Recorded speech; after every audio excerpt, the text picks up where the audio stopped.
औज़ु बिल्लाहि मिनश शैतानिर रजीम बिस्मिल्लाहिर रहमानिर रहीम नहमदुहु व नसल्ली अला रसूलिल करीम अम्मा बाद सल्लल्लाहु अलैहि वसल्लम अल्हम्दुलिल्लाहि रब्बिल आलमीन। कुल्लु नफ्सिन ज़ाइक़तुल मौत, हर शख्स को जो इस दुनिया में आया उसको मौत आनी ही है। कोई भी हो, चरिंदा हो, परिंदा हो, जानवर हो, इंसान हो, गोया यहाँ तक कि अगर इस दुनिया में आने वाले जिब्रील अलैहिस्सलाम हो, इसराफील अलैहिस्सलाम हो, मलकुल मौत हो, जितने भी लोग इस दुनिया में आए हैं उन सब को एक दिन मौत का मजा चखना है। मेरे भाइयों, बुजुर्गों, दोस्तों, हम सब को इस दुनिया से एक न एक दिन रुखसत होना, लेकिन हम सब में बेहतरीन शख्स कौन है? हम सब में बेहतरीन शख्स वो है जो मरने से पहले मरने की तैयारी करे। मरने से पहले मरने की तैयारी करें। अगर हम और आप अपने जिंदगी को इस तरीके से गुजारेंगे जैसे मेरे आका सल्लल्लाहु अलैहि वसल्लम ने गुजार के दिखाया, तो हम अपने आप को तैयार करें।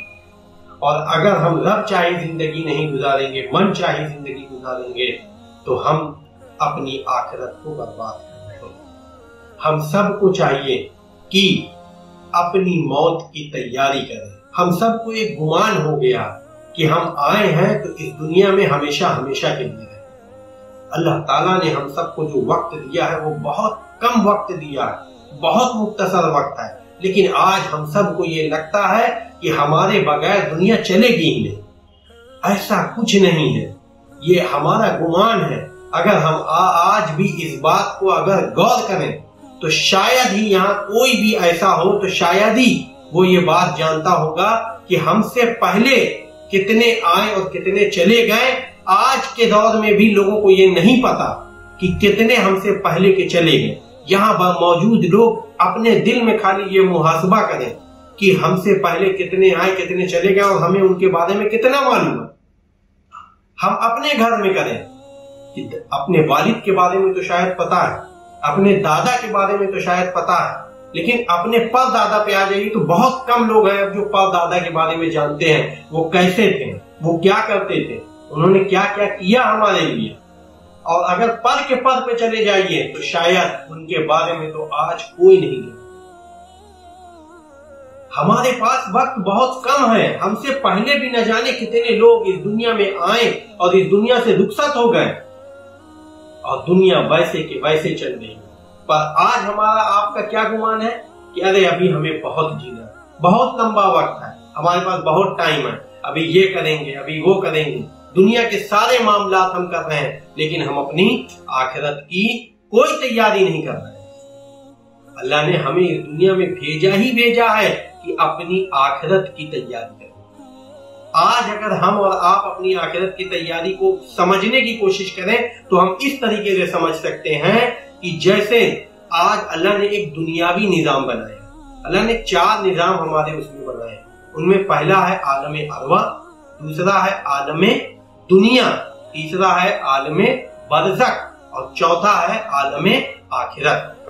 अगर हम आलमे अरवा उस आलम को कहते हैं कि हमारे पैदा होने से पहले हमारी रूह और हमारा जिस्म कहाँ था, अलग था, वो आलमे अरवा में था। आलमे अरवा में हम एक निजाम के तहत इस दुनिया में आ गए। इस दुनिया में जब आए, हम पैदा हुए, तो हमारा निजाम शुरू हो गया आलमे दुनिया। अब जब ये अल्लाह ने ये दुनिया में भेजा है ना, तो हमें और आपको मरने की तैयारी करनी है। ना कि दुनिया में ऊंचे ऊंचे सिर्फ घर बनाने के लिए, ना खाली जमीन प्रॉपर्टी बनाने के लिए, ना दुनिया खाली तारुफ के लिए कि दुनिया में नाम हो जाए। सिर्फ इसलिए नहीं भेजा है मेरे भाइयों, हम लोगों को अल्लाह पाक ने इस दुनिया में सिर्फ इसलिए भेजा है कि हम अपनी तैयारी करें। उसी तरीके से जैसे आज हम और आप, हमारे घर में एक छोटा बच्चा जब पैदा होता है तो हम उसकी तैयारी कुछ साल के बाद शुरू कर देते हैं ना भाई, कि 3 साल 4 साल के बाद अब इसकी तैयारी करना है, अब इसको पढ़ाना है, अब इसको लिखाना है, अब इसको प्रिपेयर करना है इसकी आने वाली अजवादी जिंदगी के लिए। और 20-22 साल तक हम उसको पढ़ाते लिखाते हैं। जब पढ़ाते लिखाते हैं तो हमारे दिल में गुमान होता है ये डॉक्टर बन जाएगा, ये इंजीनियर बन जाएगा, ये वकील बन जाएगा। ठीक, हम 22 साल तक पढ़ाते हैं और किस चीज की तैयारी करते हैं? हाँ, ये हम अपनी आने वाली जिंदगी की तैयारी करते हैं कि आने वाला वक्त हमारे लिए कैसे हो जाए कि हम खूब कमाएं और हमारे पास दुनिया की सारी चीजें मौजूद हैं, सारी चीज हमारे पास आ जाए, घर, गाड़ी, बंगला, सब कुछ हमारे पास आ जाए। ये है तैयारी। ऐसे ही जब हम दुनिया में आए हैं करना है। अल्लाह पाक ने हमें आपको जो भेजा है वो दुनिया में अपनी आलमे बरज़ख और आलमे आखिरत की तैयारी करने के लिए भेजा है, ना कि इसलिए नहीं भेजा है कि जाओ जिंदगी में जैसे चाहो जिंदगी जी लो, जैसे चाहो जिंदगी गुजार लो, कामयाब हो जाओगे। नहीं मेरे भाइयों, हमें इसकी तैयारी करना है। जैसे वो बच्चा 22 साल तक पढ़ के तैयारी करता है, उसके बाद अपनी जिंदगी में आफियत ढूंढता है। लेकिन मेरे भाइयों, बुजुर्गों, दोस्तों, मौत का कोई ठिकाना नहीं, कब आ जाए। एवरेज अगर आज इस वक्त में हम लोग अपनी और आपकी जिंदगी देखेंगे तो मैक्सिमम 60, 70 या 80 साल होती है। और ये 60 साल हमको बहुत बड़ा लगता है, जबकि आप गुमान करिए कि हमारी 4 जनरेशन पीछे चले जाइए तो हमें पता चलेगा कि हमें अपने दादा का नहीं पता है। उन्होंने भी कमाया होगा, उन्होंने भी खजाया होगा, उन्होंने भी बनाया होगा और वो इस दुनिया से रुखसत हो गए। आज हम और आप जब अपने घर वालों की कब्र पे जाते हैं तो जब बच्चा पूछता है कि दादा की कब्र कहाँ है तो कहते हैं बेटा यहीं कहीं होगी, अब देखो यहीं औकातियां पड़ ली है। तो मेरे भाइयों, ये वक्त अल्लाह ने दिया है दुनिया में तैयारी करने की, वो आलम बरज़ख है और आलम आखिरत है। आज हम और आप अगर इस दुनिया में तैयारी करके गुजर गए तो यकीन जानिए अल्लाह पाक हमारी आखिरत की तैयारी उस दिन से शुरू कर देगा जिस दिन हमारी मौत का दिन होगा, खुशनुमा बना देगा। लेकिन अगर हमने नहीं तैयारी की तो हमारे पास मौत के ही वक्त से शक्ति होगी। फरमाया कि ऐसी शक्ति होती है कि जिस तरीके से एक कपड़ा कांटों की झाल में डाल दो और खींचो तो वो खींच के फट जाता है, वैसे ही रूह निकलते वक्त हमारे जिस्म से शक्ति हो रही होती है। और यही नेक होगा जिसने अपनी दुनिया में अल्लाह और अल्लाह के रसूल के बताए हुए तरीकों को इख्तियार करके आगे बढ़ाया होगा, तो उसकी रूह ऐसे निकलेगी जैसे जब तकलीफ हो रही होती है और एक माँ अपने बच्चे को सहला रही होती है कि बेटा अभी दर्द कम हो जाएगा, वैसे ही फरिश्ते तुम्हारे जिस्म को सहला के तुम्हारी रूह निकालेंगे। यहीं से शुरू हो जाएगा। तुम नेक होगे तो तुम्हारे जनाजा जाते वक्त फरिश्ते फरमा रहे होंगे जल्दी करो, जल्दी करो, इसको जल्दी ले चलो। और जो बद लोग होंगे उनके लिए वो खुद चीख चीख के कह रहा होगा कि मुझको मत ले जाओ, कहां ले जा रहे हो, हाय मुझको मत ले जाओ, कहां ले जा रहे हो। नेक लोग होंगे तो जब ये आप कब्र के अंदर अपने जाएंगे तो कब्र के अंदर जैसे ही जाएंगे और मुनकर नकीर का सवाल होगा। 3 सवाल देने हैं कि तुम्हारा रब कौन है, तुम्हारा दीन क्या है, और नबी सल्लल्लाहु अलैहि वसल्लम की अक्स को पेश किया जाएगा और पूछा जाएगा ये कौन है बताओ। तो जो नेक लोग होंगे, जो सुन्नतों को अदा करने वाले होंगे, वो तीनों सवाल का जवाब खूब आसानी से दे देंगे। और अल्लाह फरमाएंगे कि इस बंदे ने सच कहा, इस कब्र को वसी कर दो और जन्नत की खिड़की खोल दो, जन्नत की खुशबू को जारी कर दो, जन्नत की हवाओं को जारी कर दो और मेरे बंदे को इस तरह से सुला दो जिस तरह से दुल्हन सजी हुई सो जाती है। इस तरह खुशनुमा बना के सुला दो और वो बंदा सो जाएगा। उसका जिस्म वहीं रहेगा कब्र में और उसकी रूह कहां जाएगी? वो जाएगी आलमे बरज़ख में। जब आलमे बरज़ख में रूह जाएगी तो वहां पे भी अल्लाह ने 2 हिस्से बनाए हैं, एक इल्लीन और एक सिज्जीन। इल्लीन में नेक लोग जाएंगे जिन्होंने इस दुनिया में नेक अमल किया होगा, जिनकी कब्रों में नेकियां, जिनकी कब्रों में जन्नत की हवाएं और खुशबू जारी होगी, वो लोग नेक लोग जाएंगे। और वही जो बद लोग होंगे उनकी कब्र से जो है शक्ति शुरू हो जाएगी।